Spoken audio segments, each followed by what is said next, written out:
সচিবালয়ে সমসাময়িক নানা বিষয়ে কথা বলছেন স্বরাষ্ট্র উপদেষ্টা মোহাম্মদ জাহাঙ্গীর আলম চৌধুরী। সরাসরি চলে যাচ্ছি সেখানে।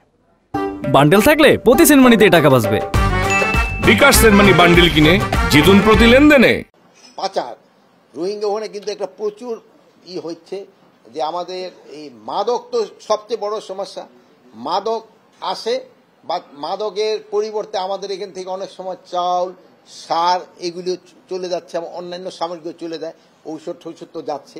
এটারে কিভাবে রোধ করা যায়? এই ইসের ক্ষেত্রে দেখা গেছে যে সারের ক্ষেত্রে আপনার এটা শুধু ওই কক্সবাজার বা চিটাগাঙে থেকে না, এডিবিয়ানে যে বরগুনা, পটুয়াখালী, ভোলা এইসব এলাকা থেকেও কিন্তু চাউল এবং সার চলে যায়। এই জন্য আমরা স্পেশালি যেটা এটা সাগর দেওয়া যায়, নেভি এবং কোস্টগার্ডকে আমরা ইনস্ট্রাকশন দিছি এটা যেন যেইভাবে হোক এটা বন্ধ করতে হবে।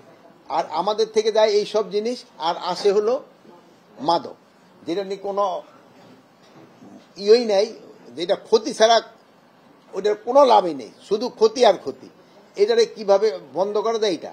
আর একটা আপনারা জানান যে মিয়ানমার যে আরাকান আর্মিটা কিন্তু বেঁচে আছে মাদকের উপরে, কিন্তু একটা ভালো খবর হলো মাদকের ধরা কিন্তু অনেক বেড়ে গেছে। মাদকের ধরা কিন্তু অনেক বেড়ে গেছে। ওইটা আপনি একটা বুঝতে পারবেন, যে সময় ধরা বেশি যায় সে সময় দেখবেন যে আপনারা তো আরো এই খবর বেশি রাখেন আমার থেকে, সেজন্য মাদকের দাম বেড়ে যায়।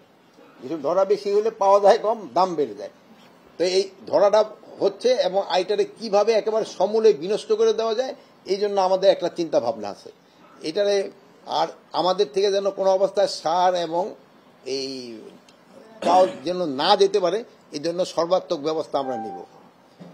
আর একটা জিনিস হলো আপনাদের হয়েছে যে এবার আপনারা সবসময় লেখেন যে সবজি বাজার, কিন্তু আপনারা যে আলুর যে দাম পাচ্ছে না কৃষক, এটা কিন্তু ভাই আপনারা কেউ লেখেন না। গতকাল আমি মুন্সিগঞ্জ গেছিলাম, ভাই গো অনুরোধ করছি সব মুন্সিগঞ্জের, হ্যাঁ হ্যাঁ স্যার এই আলুর, কিন্তু আজকে কোনো পেপারে দেখলাম না আলুর একটা শব্দ লেখা। তা আপনারা লিখবেন কিনা জানি না ভাই, আমার এলাকার লোকজন এই যখন লেখেন নাই, কারণ আমি জানি না, তবু আপনারা একটু লেখেন। কৃষকরা কিন্তু আলুর দাম পাচ্ছে, আলুর দাম না পারে কিন্তু আগামী বছর তারা কিন্তু আলু ঠালু বনবে না। যদি এই যে আইন শৃঙ্খলা আলোচনা হয় না, তারপরে বলি যেহেতু আমি কৃষি মন্ত্রণালয়, যদি আগামী বছর আলু যদি তারা চাষাবাদ না করে, কিন্তু আবার আলুর দাম বেড়ে যাবে। তো এই একটু বলবেন যে আলুর যেন একটা মোটামুটি একটা তারা একটু ন্যায্য মূল্য পায়। ন্যায্য মূল্য বলে তারা যেন কোনো রকমের তাদের খরচটা উঠাইতে পারে, এর একটা ব্যবস্থা করা।